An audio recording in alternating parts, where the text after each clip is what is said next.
राम जन्मभूमि पर रामलला रात को 12 बजे प्रकट हुए। उस समय भारत के प्रधानमंत्री पंडित जवाहरलाल नेहरू थे और उत्तर प्रदेश के मुख्यमंत्री गोविंद बल्लभ पंत थे। पंडित जवाहरलाल नेहरू ने गोविंद बल्लभ पंत उत्तर प्रदेश के मुख्यमंत्री को आदेश दिया, रामलला की मूर्ति कल हट जानी चाहिए। मैं याद दिलाना चाहता हूं, उस समय इसी गोरक्षपीठ के पूज्य महंत दिग्विजयनाथ जी महाराज ने पंडित जवाहरलाल नेहरू को चैलेंज दिया था, ये तुम्हारी फोर्स में, तुम्हारी पुलिस में ताकत हो तो रामलला की मूर्ति को हटाकर देखो। और लगभग 1 लाख गोरखपुर के लोगों को ले जाकर राम जन्मभूमि को चारों ओर से घेर लिया था। किसी सरकार की हिम्मत नहीं पड़ी थी कि रामलला को राम जन्मभूमि से हटा दे। आज मैं याद दिलाना चाहता हूं, जब सन 84 में राम जानकी रथ निकला और पहली बैठक दिगंबर अखाड़ा में पूज्य महंत परमहंस रामचंद्र दास जी महाराज की अध्यक्षता में हुई, तब उस समय पूज्य महंत अवैधनाथ जी महाराज गोरखपुर से गए थे। अयोध्या के कई संत, कुछ हैं और कुछ चले गए, सब लोगों के बीच में अशोक सिंघल जी ने कहा था ये राम जन्मभूमि का आंदोलन है और मैं चाहता हूं कि राम जन्मभूमि पर भव्य मंदिर बनाने के लिए कोई अयोध्या का एक महंत खड़ा हो, जिसको मैं राम जन्मभूमि मुक्ति यज्ञ समिति का अध्यक्ष बनाना चाहता हूं। सबसे पूछा गया, कोई तैयार नहीं हुआ। कांग्रेस की सरकार थी, सबने कहा मेरा मंदिर कुर्क हो जाएगा, मैं जेल चला जाऊंगा। जब राम जन्मभूमि मुक्ति यज्ञ समिति का अध्यक्ष बनने के लिए अयोध्या का कोई महंत तैयार नहीं हुआ, उस समय पूज्य महंत अवैधनाथ जी महाराज ने खड़े होकर कहा, अशोक जी, जब कोई तैयार नहीं है तो गोरक्षपीठ का यह महंत अवैधनाथ तैयार है राम जन्मभूमि पर भव्य रामलला मंदिर निर्माण करने के लिए।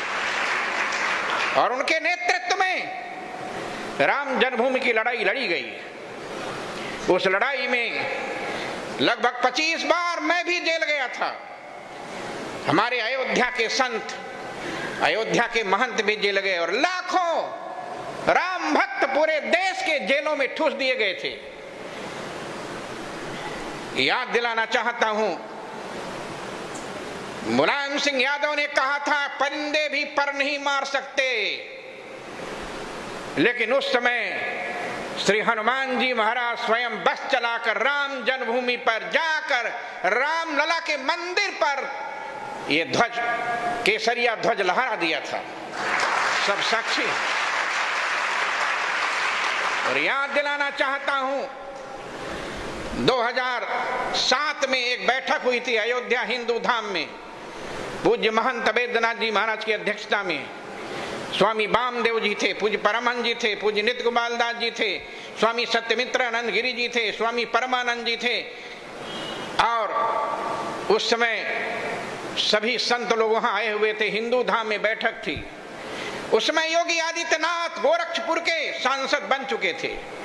अशोक सिंघल जी ने खड़े होकर कहा, महंत जी, मैं कुछ ज्यादा नहीं बोलना चाहता, मैं कोई भविष्य वक्ता नहीं हूं, लेकिन मैं आज एक बात बता रहा हूं कि जिस दिन योगी आदित्यनाथ उत्तर प्रदेश के मुख्यमंत्री बनेंगे तभी राम जन्मभूमि का मंदिर बनना प्रारंभ होगा।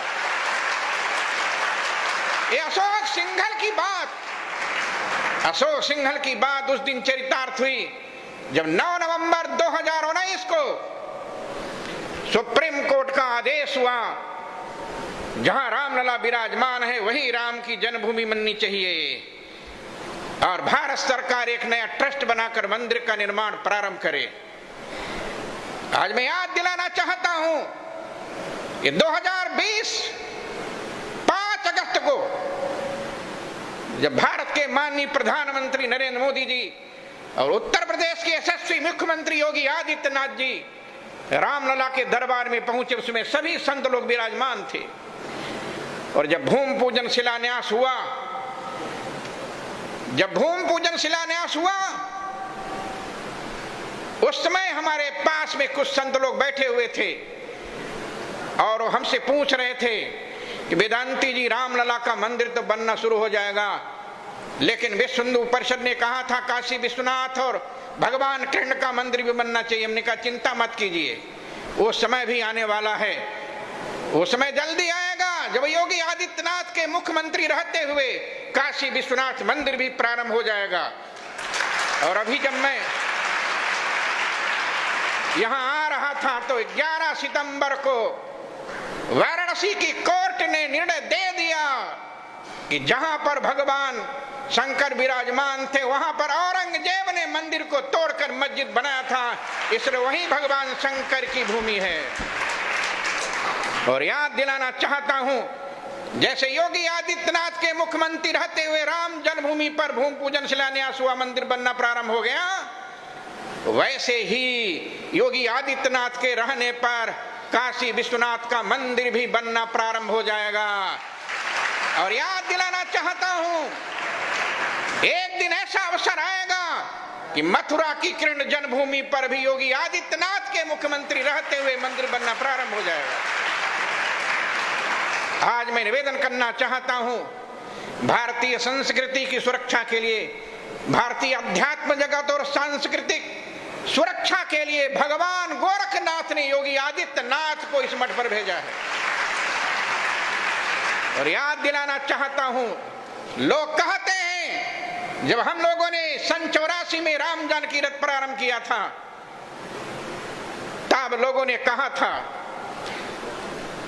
मैं बताना चाहूंगा, और कहा था वेदांती जी, इतने धर्म के धर्माचार्यों को एक मंच पर कौन बैठा सकता है? हमने कहा कौन बैठा सकता है? कहा जैसे मेढक को तराजू में तौला नहीं जा सकता, वैसे कई संप्रदायों के संतों को, जगतगुरुओं को एक मंच पर बैठाया नहीं जा सकता।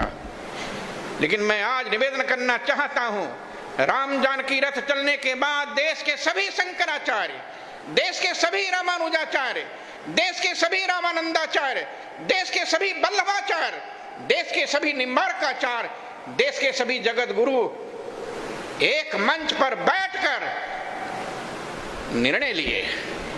और वो दिल्ली का मंच था, उस दिल्ली के मंच पर रामलीला मैदान पर बैठकर निर्णय लिया था सज्जनों।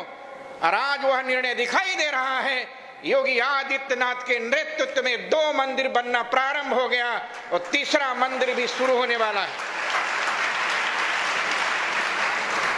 पूज्य महंत वेदनाथ जी महाराज सन 70 में जब पहली बार मैं यहां आया था, तब ये मंदिर नहीं था, छोटा सा मंदिर था। पूज्य महंत वेदनाथ जी महाराज वहीं पर खड़े थे, पूज्य अभिराम दास जी महाराज के साथ, गुरुदेव के साथ आया था। पत्थर पड़े हुए थे, मंदिर का निर्माण चालू था।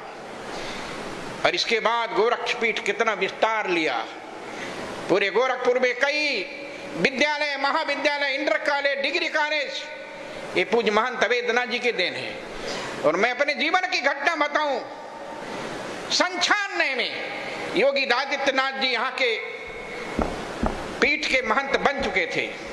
डॉक्टर मुरली मनोहर जोशी जी 3 दिन का प्रवास था गोरखपुर में, संयोग से मैं भी उसी बीच में आ गया।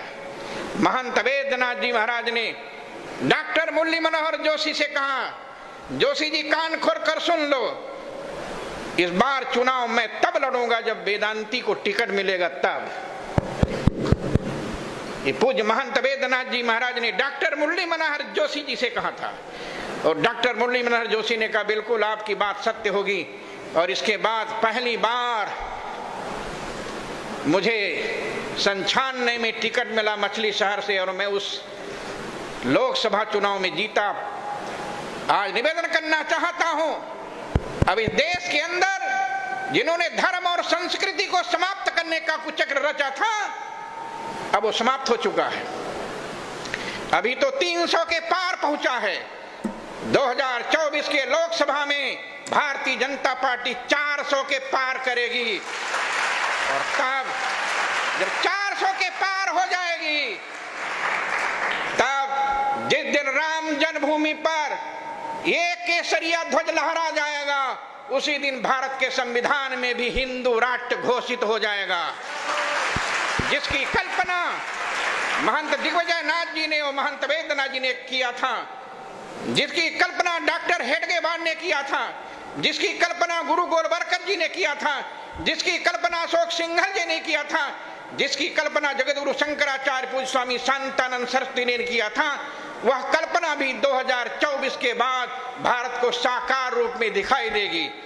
इसलिए आज इस उपलक्ष्य पर पूज्य महंत दिग्विजय नाथ जी महाराज एवं पूज्य महंत वेदनाथ जी महाराज के श्री चरणों में श्रद्धांजलि अर्पित करता हुआ वाणी विराम देता हूं। बहुत बहुत धन्यवाद। जय श्री राम, जय श्री राम।